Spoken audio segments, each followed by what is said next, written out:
재개발, 재건축 등 정비 사업에 대한 규제가 강화되면서 리모델링 사업이 틈새 시장으로 떠오르고 있습니다.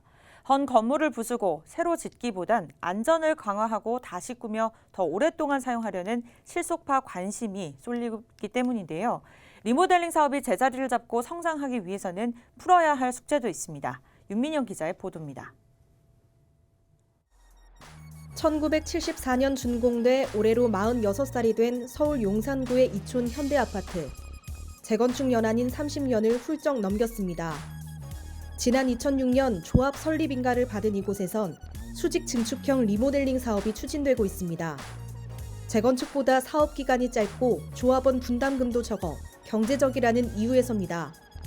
이촌 현대아파트는 리모델링이 끝나면 지상 높이가 15층에서 25층으로 올라가고 가구 수도 653가구에서 750가구로 늘어납니다.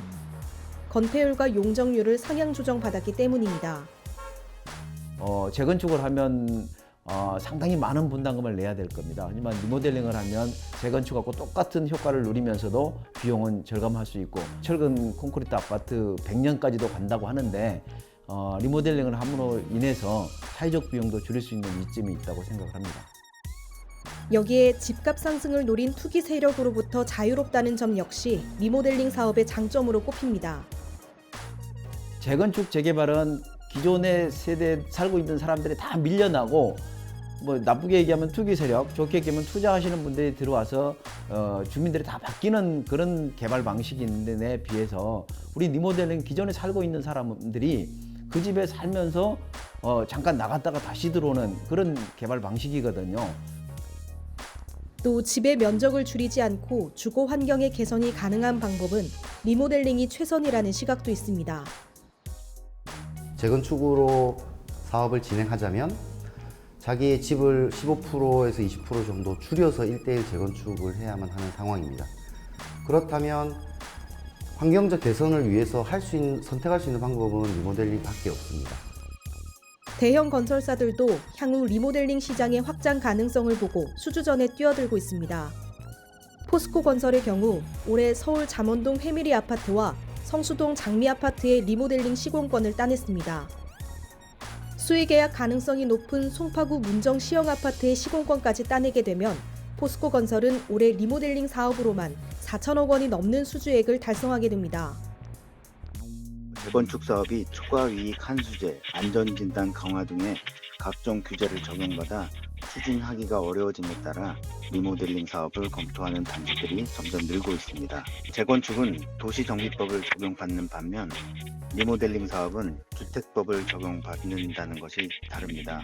수직 증축 리모델링이 허용되면서 리모델링 전담 부서를 두고 롯데건설은 최근 서울 서초구 잠원 롯데캐슬 갤럭시 1차 아파트 리모델링 사업에 입찰에 참여했습니다. 롯데건설이 한때 강남권에서 활발하게 지었던 롯데캐슬 브랜드를 자사의 브랜드로 다시 한번 업그레이드한다는 겁니다. 롯데건설은 향후에도 자사가 시공해 재건축 연한이 도래한 단지들을 집중 공략할 예정입니다.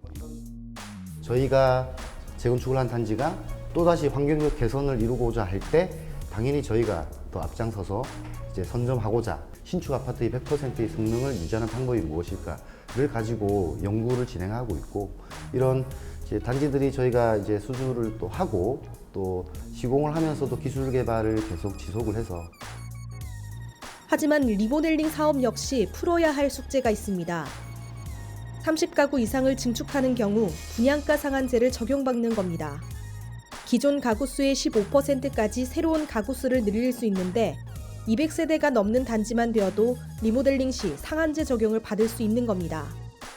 그렇다 보니 상대적으로 큰 규모의 리모델링 단지들은 규모가 작은 단지들에 비해 조합원들의 부담이 늘어난다며 이에 대한 제도적 보완이 필요하다는 지적입니다. 리모델링은 주변 시세에 비해서 그렇게 8, 90% 신축 아파트에 비해서 한 8, 90% 수준이에요. 분양가 상한제를 실시하게 된 배경이 정부가 아파트 값이 이제 상승하고 하다 보니까 아파트 값을 누르기 위해서 하는 불가피한 면을 이해 못하는 바는 아니나 기왕에 정부에서 도시재생 또는 리모델링 활성화 정책을 폈다고 한다면 최소한 리모델링 사업 단지만큼은 예외로 적용을 해줘야.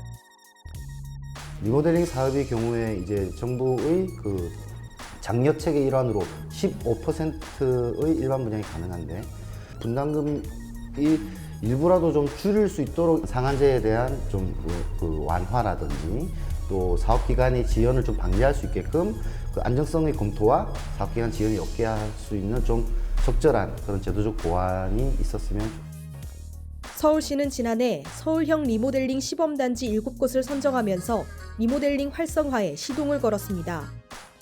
국토부도 현재 리모델링 사업의 복병으로 꼽히고 있는 내력벽 철거의 허용 여부를 연내 결정할 것으로 알려졌습니다.